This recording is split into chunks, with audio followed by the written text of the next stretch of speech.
जी वापस आ गए हैं ब्रेक से। ठीक है, मुझे एक दफ़ा सिर्फ एक्नॉलेज कर दें कोई भी स्टूडेंट चैट के अंदर कि मेरी आपको ऑडियो जो है क्लियर है।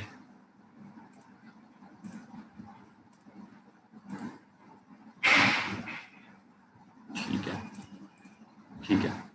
अच्छा, हमने जावास्क्रिप्ट की लैब जो है वो कंप्लीट देख ली कि उसमें क्या क्या चीज़ें हैं। ठीक है, अभी हम एक एग्जांपल डिस्कस कर रहे थे जिसके अंदर आपके पास ये चीज़ आ रही थी। ठीक है, तो इसके अंदर हम जो ये मिस्टेक परफॉर्म कर रहे थे वो ये थी कि हम जो वेरिएबल डिफाइन कर रहे थे ना, यहाँ ये वेरिएबल, ये हम फंक्शन के बाहर डिफाइन कर रहे थे, इसको हम फंक्शन के अंदर डिफाइन कर रहे हैं। ठीक है, और जिसके अंदर एक अलर्ट, तो पहले ही अलर्ट हमारे पास शो हो रहा था और बाद में फंक्शन कॉल हो रहा था। ठीक है, तो इसलिए आप क्या करेंगे, फंक्शन के अंदर अगर इसको डिफाइन करेंगे तब आपका ये प्रॉपर वर्क करेगा। अगर आप इसको देखें, आप गए यहाँ पर, ठीक है, और आपने किया अच्छा एक मिनट।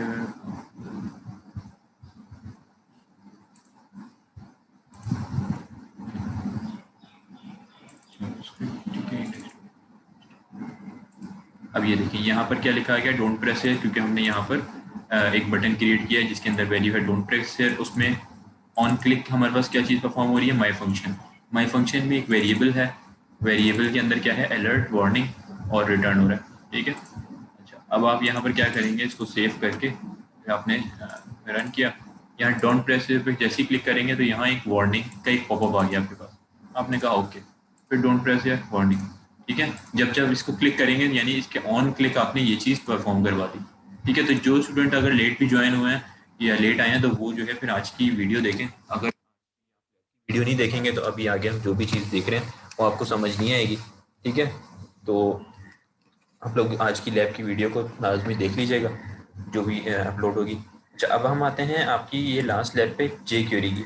इस लैब 13 जो है आपकी, हमने पहले भी डिस्कस किया। लैब 12 तक आपकी समझ लें आपके टास्क हम मेरे पास आ चुके हैं। लैब नंबर 12 तक मतलब मेरे पास 12 आप लोगों के टास्क आ चुके हैं, इसकी मार्किंग आपकी हो जाएगी। और एक 13 यानी कि आप ये कैलकुलेटर वाली जो टास्क है, ये आप लोग चाहें तो, अगर आप लोग चाह रहे हैं कि 12 में से ही मेरी मार्किंग हो जाए, ठीक है, तो आप बिल्कुल उसको कर सकते हैं। अगर आप ये 13 वाली भी कर लेंगे यानी कि ये कैलकुलेटर वाली, तो उसमें आपके लिए एक फ़ायदा ये हो जाएगा कि आप का जो 13 में से कोई बेस्ट 12 आपके पास सेलेक्ट होती है ना, तो जब बेस्ट 12 आपके पास सेलेक्ट होंगी तो आप उसके अंदर क्या कर सकेंगे, एक आपके पास अगर कोई कम मार्क्स वाली होगी लैब तो वो एलिमिनेट हो जाएगी, और अगर इसके अंदर आपके फुल मार्क्स आ गए 5 तो 5 वाली आपके पास आ जाएगी। ठीक है, तो ये बेनिफिट है, आप चाहें तो कर लें। वैसे मेरे पास 12 आपकी आ चुकी हैं जिसमें 11 जो है वो लैब टास्क हैं, और एक 12 वाली जो थी वो हमने क्लास टास्क किए थे जब ऑन कैंपस क्लास हो रही थी। तो 12 आ गई हैं, ये 13 आ जाएगी तो हमारे पास 13 लैब्स कंप्लीट हो जाएंगी। अब ये 14th हमारे पास, इसको हम एज ए थ्योरेटिकल और इसकी प्रैक्टिकल इम्प्लीमेंटेशन देख लेंगे। इसके अंदर आपकी कोई टास्क नहीं होगी, इसकी कोई मार्किंग नहीं होगी। ठीक है, ये हम इसको वैसे पढ़ लेंगे। ठीक है, और बाकी आपकी उन 13 में से मार्किंग हो जाएगी बेस्ट 12 की। सही है। अच्छा, अब यहाँ पर आ जाते हैं, जैसे हमने जावास्क्रिप्ट को पढ़ा, जावास्क्रिप्ट क्या कर रहा था, फंक्शनैलिटी ऐड कर रहा था। अब जावास्क्रिप्ट के अंदर आपको ये मल्टीपल लाइन ऑफ कोड्स लिखने पड़ते हैं, बहुत सारी। अगर मैं चाहूँ कि मैं एक वर्ड लिखूँ और ये तमाम, या एक फंक्शन कॉल करूँ और ये तमाम चीज़ें प्रिंट हो जाएं तो उस, या ये तमाम ऑपरेशन परफॉर्म हो जाएं, तो उसके लिए हमारी पास जो है जे क्यूरी की एक लाइब्रेरी है। ठीक है, ये जे क्यूरी क्या है, जावास्क्रिप्ट की एक लाइब्रेरी है। जावास्क्रिप्ट की एक लाइब्रेरी है जे क्यूरी, जिसको हम यूज़ कर रहे होते हैं। ठीक है, अब यहाँ पर क्या है, यहाँ पर अगर आप देखें तो हमारे पास आपकी मैनुअल में क्या कहा गया है कि jQuery is a lightweight, write less do more, यानी कि आप कम लिखें और ज़्यादा परफॉर्म चीज़ें, ज़्यादा फंक्शन परफॉर्म हो रहे होंगे। एक वर्ड लिखेंगे, एक फंक्शन कॉल करेंगे और उसके पीछे मल्टीपल जावास्क्रिप्ट के लाइन ऑफ कोड कॉल हो जाएंगे। तो कोई भी लाइब्रेरी होती है उसमें होता यही है कि एक मल्टीपल लाइन ऑफ कोड लिखे होते हैं, और उसको कॉल, उन तमाम को कॉल कराने के लिए एक आपके पास कीवर्ड गिवन होता है। तो वो तमाम कीवर्ड्स की एक लाइब्रेरी क्रिएटेड है जिसके अंदर मल्टीपल फंक्शंस हैं, और आप उन फंक्शन के सिर्फ नेम कॉल करेंगे तो जे क्यूरी आपके लिए उनको रन कर देगी। ठीक है, अब यहाँ पर क्या है, the purpose of jQuery is to make it much easier to use JavaScript on your website. ठीक है, ये आपके लिए आसानी पैदा करती है जावास्क्रिप्ट को यूज़ करने की।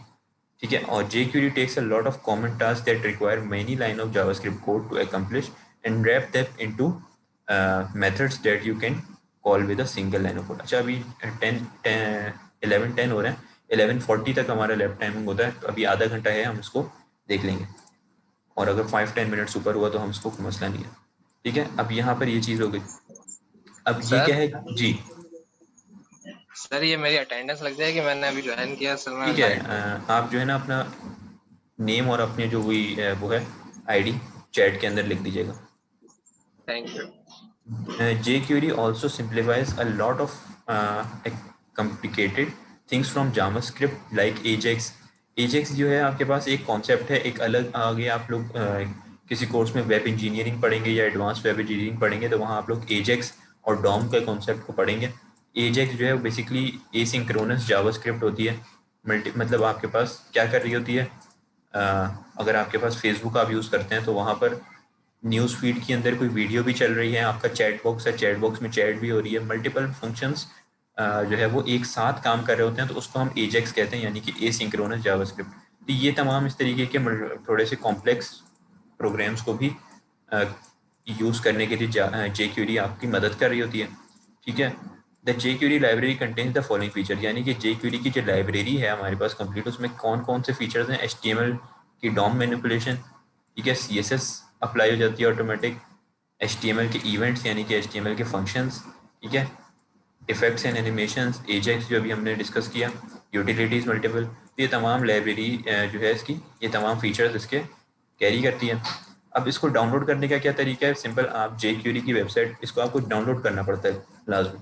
jQuery की वेबसाइट पे जाएं, यहाँ डाउनलोड jQuery लिखा है, ठीक है, इस पर क्लिक करेंगे, आपके पास यहाँ पर एक ऑप्शन आ जाएंगे मल्टीपल। ठीक है, इसमें से आपने क्या करना है, ये जो फर्स्ट आपके पास गिवन है download the compressed production jQuery, इसको आपने राइट क्लिक करके सेव लिंक, ठीक है, और अपने पास सपोज आपने यहाँ पर, मैंने यहाँ jQuery का एक फ़ोल्डर बनाया हुआ है, यहाँ पर जाके आपने इसको सेव कर लिया। ठीक है, ये .js एक्सटेंशन होगा, आपने इसको सेव कर दिया। अब मेरे पास यहाँ सेव हुई हुई है, ठीक है, आप लोग चाहें तो इसको सेव कर सकते हैं, ये, ठीक है, और मैंने इसका नेम भी जो है ना थोड़ा सा चेंज करके इसका सिर्फ jQuery.js तक रख दिया है। एक्सटेंशन लाजमी आएगी .js, क्योंकि ये जावास्क्रिप्ट की लाइब्रेरी है, ठीक है, इसमें जावास्क्रिप्ट का कोड लिखा हुआ है, तो इसमें .js के नाम से ये आएगी। ठीक है, अच्छा, ये आपने डाउनलोड कर ली jQuery की वेबसाइट से, jQuery.com से। ठीक है, अच्छा, अब यहाँ पर क्या है, यहाँ पर आपके पास बताया गया है कि दो तरीके के वर्जन हैं, एक प्रोडक्ट वर्जन है, एक डेवलपमेंट वर्जन है। आप जो चाहें उसको डाउनलोड कर सकते हैं, हमने क्या किया है, प्रोडक्शन वर्जन। और ठीक है,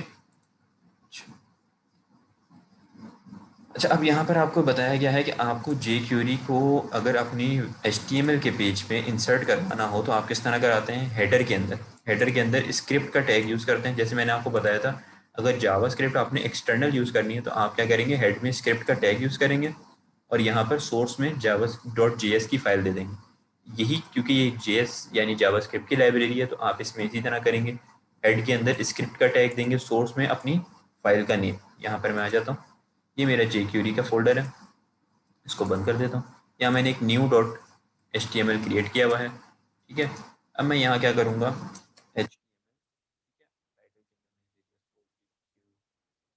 लैब, अच्छा ये लाजमी नहीं है आप लोगों के लिए, ये एक एक्स्ट्रा लैब है, ठीक है, ताकि आप लोगों को ये चीज़ कॉन्सेप्ट पता हो, तो इसलिए हम करा रहे हैं। मार्किंग इसकी कोई नहीं है, ठीक है, और इसकी भी फाइल अपलोड हो जाएगी, उसके अंदर कोई सबमिशन वगैरह आपने नहीं देनी होगी, सिर्फ आपने इसको समझना है। ठीक है, अच्छा, अब यहाँ पर क्या करना है, आपने एक टैग खोलना है। ठीक है, यहाँ पर आपने सोर्स दे देनी है। सोर्स में क्या देना है, इसी फोल्डर में हमने jQuery.js रखा हुआ है, इसको हमने देना है jQuery, सॉरी इसका ठीक है, अब ये jQuery हमारे पास इंसर्ट हो गई है। ये बेसिक इसका तरीका है इस jQuery को इंसर्ट कराने का। फाइल आपने डाउनलोड की jQuery की वेबसाइट से, और उसको आपने सेव करा दिया अपने सेम फोल्डर के अंदर, और उसको आपने यहाँ पर कॉल करवा दिया। ठीक है, jQuery यहाँ पर आपके पास आ गई। अब आपने बेसिक क्या करना है, इसका सिंटेक्स देखना है। सिंटेक्स क्या है हमारे पास, the jQuery syntax is tailored for selecting HTML elements and performing some actions on elements. अब एक एक एलिमेंट यानी कि एक एक HTML एलिमेंट को आप उठाते हैं और उसके ऊपर कोई ना कोई फंक्शन परफॉर्म कराते हैं यूजिंग jQuery। किस तरह? जैसे हम देख रहे थे कि हमारे पास हर प्रोग्रामिंग लैंग्वेज का एक डिफरेंट आपके पास सिंटेक्स होता है, जावास्क्रिप्ट का डिफरेंट है हर किसी का। तो यहाँ पर सिंटेक्स क्या होता है? Dollar sign. आप किसी भी सेलेक्टर को सेलेक्ट करने से पहले या किसी भी एलिमेंट को सेलेक्ट करने से पहले क्या देते हैं? डॉलर, ब्रैकेट्स, और उस ब्रैकेट में उस सेलेक्टर का नेम और आगे जो भी एक्शन परफॉर्म कराना है। अभी हम इसको इन डिटेल इसी चीज़ को देखेंगे कि ये क्या है। यहाँ यहाँ क्या गिवन है? A dollar sign is to define या फिर access jQuery. Dollar sign बताता है कि यहाँ जे क्यूरी यूज़ हो रही है, इसको डिफाइन हम कर रहे हैं। चाहे आपकी लैब एंड हो तो इसको रिज्वाइन कर लें,